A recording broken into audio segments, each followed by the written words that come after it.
너의 마지막 수학 확률과 통계 3-1-6 이항분포와 정규분포의 관계 얘기해 보도록 하겠습니다. 안녕하세요. 우리 저번 시간까지는 정규분포에 대한 분석을 해봤어요. 결국엔 정규분포에서 구간별 확률을 구하는 것을 공부해 봤고, 그 과정에는 이 일반적인 정규분포를 표준 정규분포로 바꾸는 과정에 대한 이야기를 해봤죠. 그래서 변수 x가 있을 때 그것의 평균을 빼고 표준편차로 나눠주면 그 변수 덩어리들은 표준 정규분포의 변수가 된다 라고 얘기를 했었고요. 지금은 갑자기 옛날에 배웠던 이항분포가 다시 나왔어요. 이항분포와 정규분포 사이의 관계, 정규분포와의 관계에 대한 이야기를 하고 있는데, 이게 뭔 소린가 생각을 해볼게요. 일단 이항분포는 우리가 어떻게 얘기했었냐면 B 해가지고 NP라고 얘기했었죠. N회의 독립시행을 했고 그 중에 특정 사건이 발생한 횟수가 X인 거죠. P라는 건 1회 시행에서 그 사건의 발생 확률을 P라고 얘기했죠. 정규분포는 N 써가지고 평균과 분산으로 나타냈었죠. 그럼 이제 이게 왜 갑자기 얘네들 사이의 관계를 따지는가 한번 그 이유를 얘기를 해보도록 할게요. 여기 이제 핵심 내용은 잠깐 이따 얘기해 보도록 할게요. 예를 들어 보겠습니다.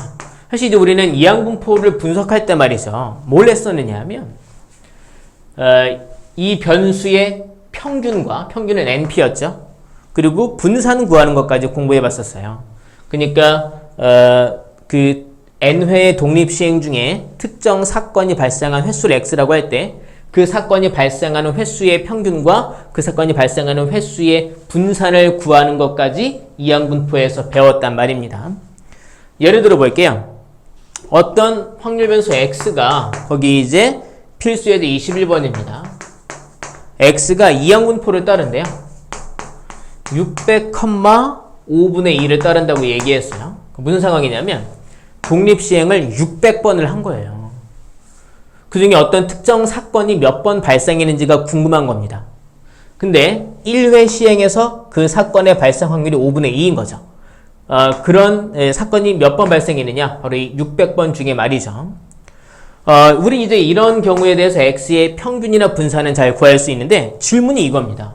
뭐냐 하면, 자, X가 204번 이상 발생하고 그 사건이 204번 이상 264번 이하로 발생할 확률이 뭔지 묻고 있어요.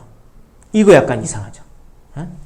우리는 X가, 그러니까 발생하는 그 횟수의 평균과 분산 구하는 것만 했는데 그 발생한 횟수가 204번 이상 264번 이하의 확률을 구하래요. 그럼 어떻게 구해야 되는지 아세요?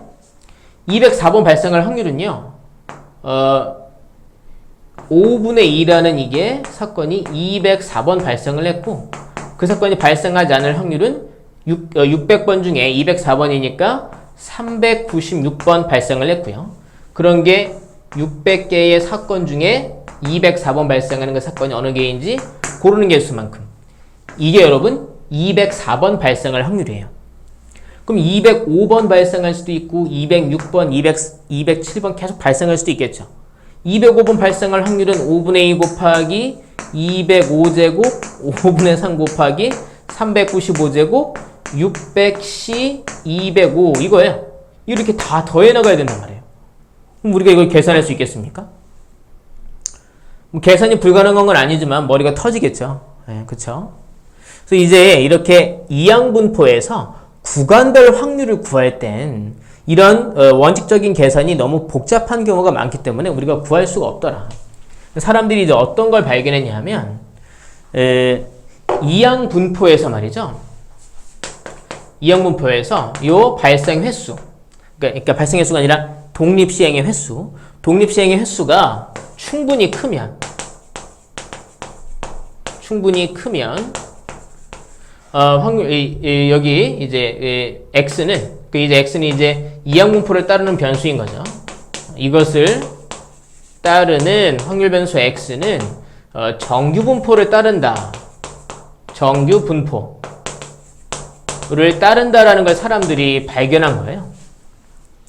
무슨 소리냐면 우리 예를 들어 주사위를 뭐 10번 주사위를 뭐 6번 던져요.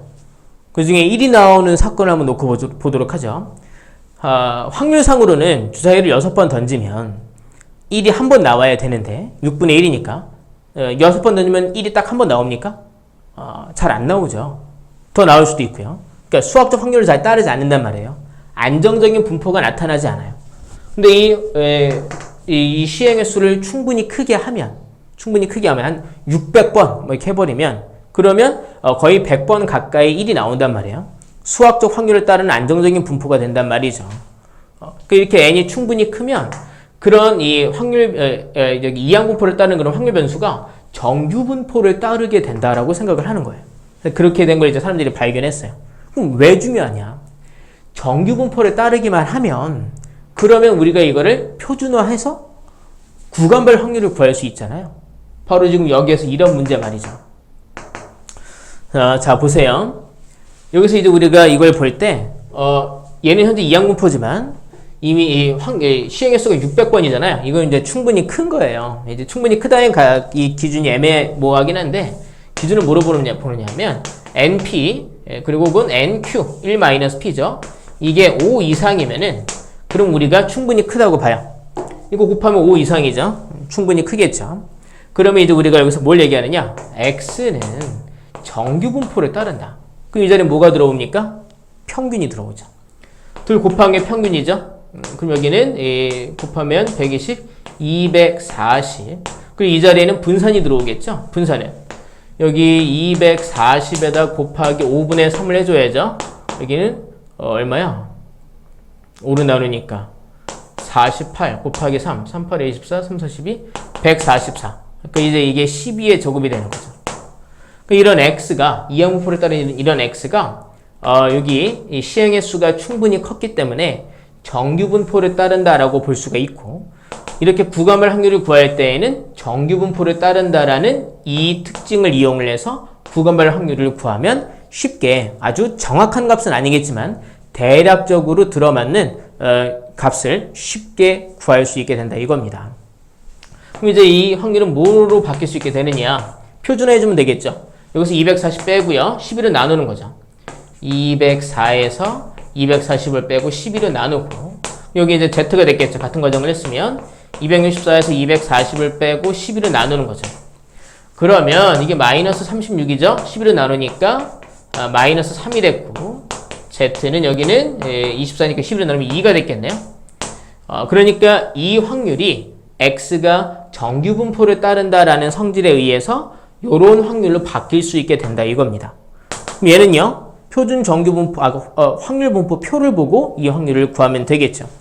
자, 0에서 이만큼이 이게 또 이제 보시면 z가 있으면 0에서 마이너스 3에서 2까지 확률이죠. 그럼 얘는 0에서 3까지 확률과 똑같겠죠. 0.4987 4987 얘는 이제 0에서 2까지 확률이죠. 0.4772 0.4772 이걸 계산하면 답이 나온다는 거예요.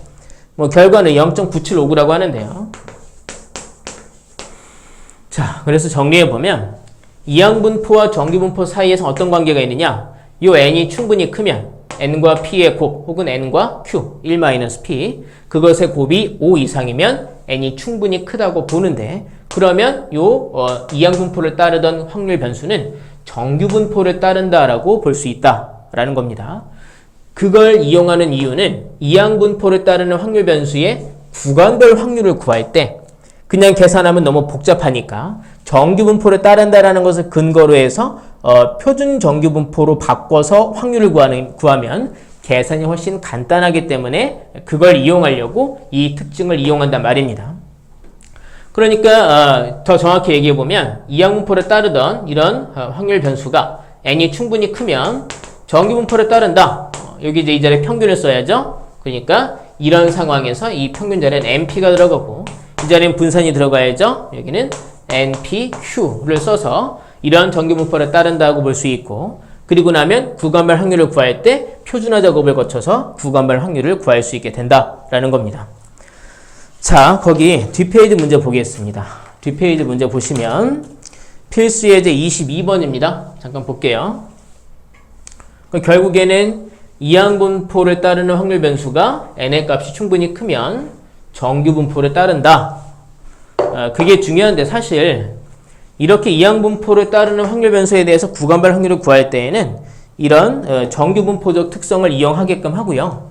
n이 다 충분히 큰 경우만 문제로 내게 될 겁니다. 그러니까 이제 n이 충분히 크냐 안 크냐 그것을 너무 연연해하진 않으셔도 됩니다. 자, 필수 예제 22번입니다. 자, 한 환자에게 어떤 약을 투여했을 때 치유될 확률이 0.6이다. 치유될 확률이 0.6이다라고 얘기했어요. 근데 이제 그를 150명의 환자에게 투여를 했다고 얘기합니다. 이랬을 때 99명 이상이 치유될 확률을 오른쪽 표준 정규 분포 표를 이용하여 구하시오. 그러니까 치유되는 환자의 수가 99명 이상일 확률을 구하라는 거예요. 그러면 치유되는 환자의 수를 x라고 보도록 하죠. 그러면 보세요. x는 자 150명에게 투여했다. 투여하는 일을 150번 반복을 한 거고요. 그 중에 한 명이 치유될 확률, 그러니까 치유되는 사건이 1회 시행에서 발생할 확률이 0.6. 그런 일을 150번 반복을 한 거예요. 그리고 치유되는 사건이 발생하는 횟수가 바로 치유되는 환자의 수가 되겠죠. 그러니까 이 x는 이항분포를 따르고 있는 거예요. 시행의 수는 150번이었던 거죠. 그리고 1회 시행에서의 확률은 0.6인 이런 이항분포를 따르고 있는데 질문이 뭐였던 겁니까? 이렇게 치유되는 환자 수, 그러니까 치유가 되는 그 사건이 발생하는 횟수가 99 이상일 확률을 묻고 있는 거예요. 잠시만요.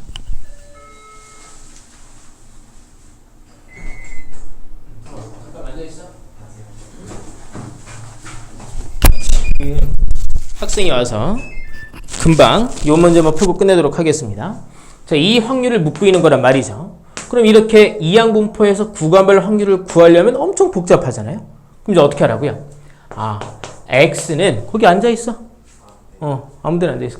x는 사실 이제 구간별 확률을 구할 때는 이항분포를 따른다는 특성을 이용하는 게 아니라 정규분포를 따른다는 특성을 이용을 하는 거죠.